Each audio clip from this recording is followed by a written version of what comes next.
last few fights, you know, Dan Ige and Josh Emmett, and those were ranked guys that were kind of moving you up to this division. Now you get a guy that's not technically ranked in Aaron Pico, but some would say probably outside of a title fight might be the biggest name in the UFC featherweight division. So I'm curious, like, do you agree with that assessment, and what do you make of you know, Aaron as an opponent? Yeah, for sure. I don't think rankings have anything to do with it.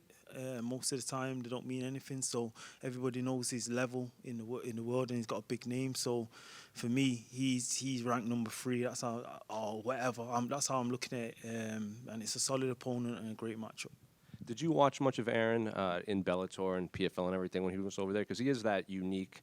He didn't have a career before Bellator. He was 0-0 when he signed with Bellator. So I guess how much of him did you watch back then? Yeah, I watch MMA across the board. I'm an MMA fan. So yeah, I've watched his fights from earlier. I've watched his wins. I've watched his losses. So yeah, I know about him.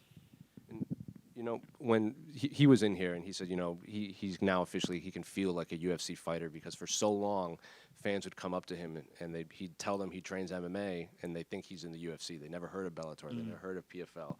We've seen guys like, you know, Pitbull came over and Patchy Mix came over, and there might have been UFC jitters, like maybe the spotlight got to them. So I'm curious, do you think that that's real, and do you think Aaron would even feel that? Because he seems like a guy that has been in the spotlight since before he even moved over to MMA. Yeah, well, that's it. Everybody's different. Everybody handles pressure differently as well. So I'm not banking on that to happen, but it's a possibility.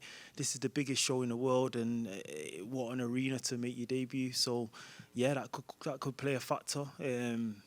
It could be a factor, and yeah, this is the place to be. The UFC, biggest fight organization in the world. You go back to like the likes of Patchy Mix and stuff like that. I just think that comes down to matchup, and also these other guys that have come over that have not performed may not have been in the prime. I think Aaron Pico's in his prime, so I expect to see the best version of him. I don't know if you followed when the drama with the PFL. A lot of fighters were asking for their release, and you know, Pitbull was asking for it, Pico was asking for it. I'm curious, did you pay attention to that? And if you did, and you saw that was happening, did you think like, oh, I might have to be matched up with these two within the next 12 months? Yeah, for sure. I've seen that happening, and I always know that guys are going to eventually end up in the UFC. This is the place MMA fighters want to be. Yeah. So when I seen that happening, I knew it was a possibility.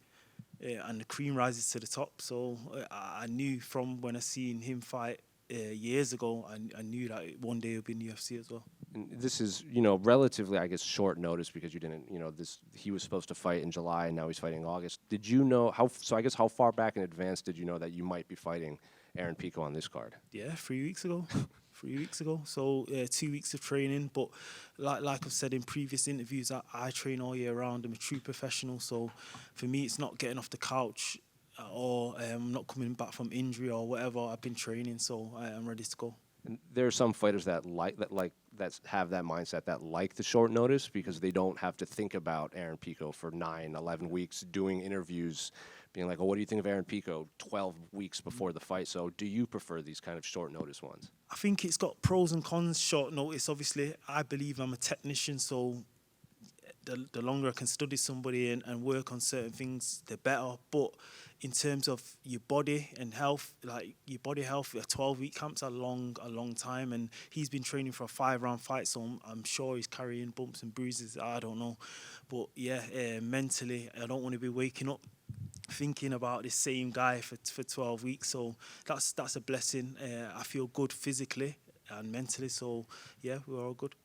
Just last one for me. When Aaron was in here, he's saying, you know, we asked him, like, did the UFC promise you a title fight with a win here? And so our same question, did the UFC promise or make any promise to you about possibly fighting for the belt with a win over Aaron Pico? I don't know. I've just got to win and see.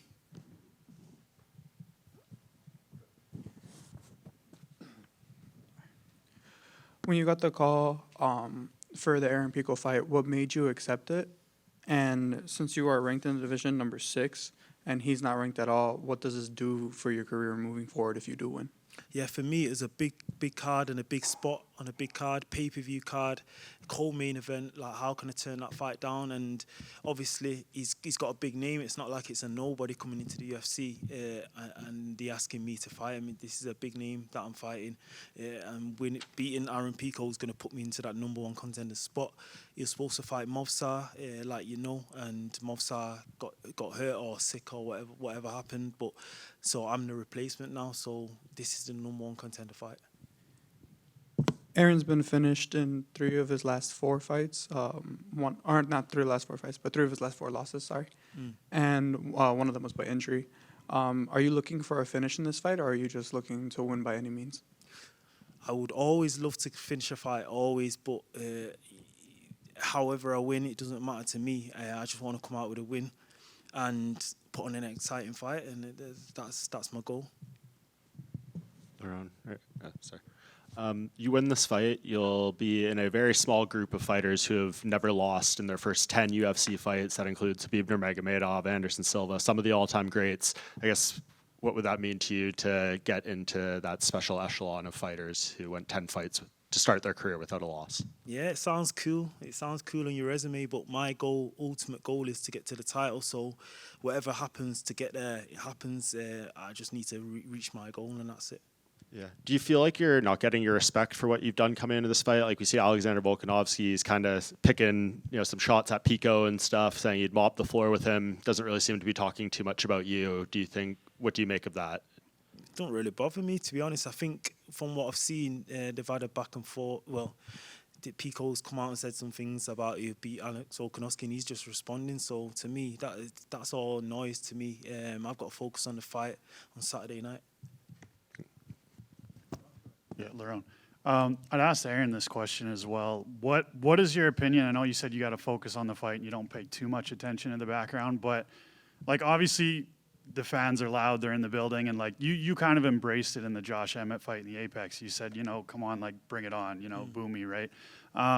We seen with the Patchy mix and the Mario Batista fight, it was kind of that scenario where one guy was getting booed, the UFC guy, and the Bellator guy came in. But as soon as the fight played out, the script got flipped, and all of a sudden they're cheering for Mario Batista. So on your end, like, when you come out to the press conference tomorrow, are you expecting to be booed? Are you expecting cheers? Or does it not matter to you at all? I probably prefer to get booed, to be honest. I got booed in my debut fighting a Russian fighter in Abu Dhabi, and that just give me fire. You feel like you're fighting for your life, and that's when you switch on. You get what I'm saying? So I don't mind if I get booed or cheered. It doesn't matter to me. For me, I'm fighting on enemy territory. He's American, right? So I'm more than likely going to get booed, if anything. I was just going back to the Josh Emmett fight. Like, when you're in the cage and, like, especially if it gets amplified in an arena like that, you go in there with a strategy, and, like, with a guy like Josh Emmett, you're trying not to get, hit by that big hook or that big overhand. Of course. In an arena, when it does get amplified like that, is there a part of you that's like, oh man, I'm ready to just like throw down and, you know what, like, fuck it, I'm going to play into the crowd a little bit? Or are you 100% locked in on that game plan? I think I'm laser focused, I'm properly laser focused. For me, once I'm in that cage, I feel like it goes silent. It's like it's silent, and all I see is me and him. I don't even see the crowd, and I'm locked in. So for me, that's not going to bother me. I've been there, fought in front of big crowds, you get me? So.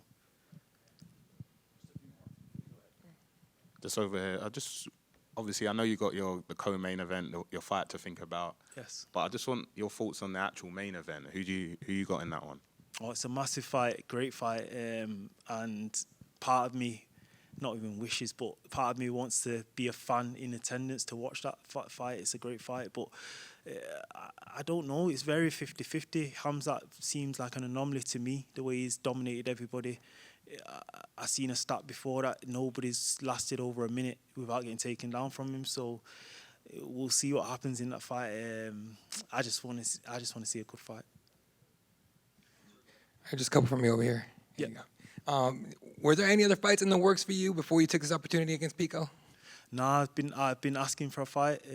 Obviously, I wanted to stay active from not fighting in the whole of 2022. Since that happened, it's just changed my whole mindset. I want to be active as much as possible before this thing's done. So, was waiting on the UFC to give me an opponent, but it seemed like everybody in front of me was injured, and this was the best opportunity possible. Gotcha. And then on the Pico fight, taking this opportunity on with 3 weeks' notice and all that, you've been quoted as saying, "A fighter like me who's quiet and whatnot, I've got to take these chances." Do you believe a lack of being quiet and outspoken and hitting social media like a lot of these other fighters do, you think that's cost you some opportunities in the UFC? Yeah, for sure, and that's kind of a lesson to these up and coming fighters. You have to do the work away from the cage as well. You can't just rely on that. It's a harder road, it's a longer road without doing that. So if I was to raise a bunch of fighters, I'd have them on that kind of stuff from early. You need to do it nowadays. I mean, fans are starting to wake up to your skill set, and for those that like don't know who you are, like, what's one thing you wish people understood about Lerone Murphy? I don't know. Just that's a hard question, but it's a good question. But for me, people always judge me and whatnot. But it's like, bro, I started this thing late. I'm fighting all these guys that have been doing this from young. I started this at 22 years old, yeah, and I'm number 6 in the world now, fighting co-main event, and still undefeated. So what can anybody say about that?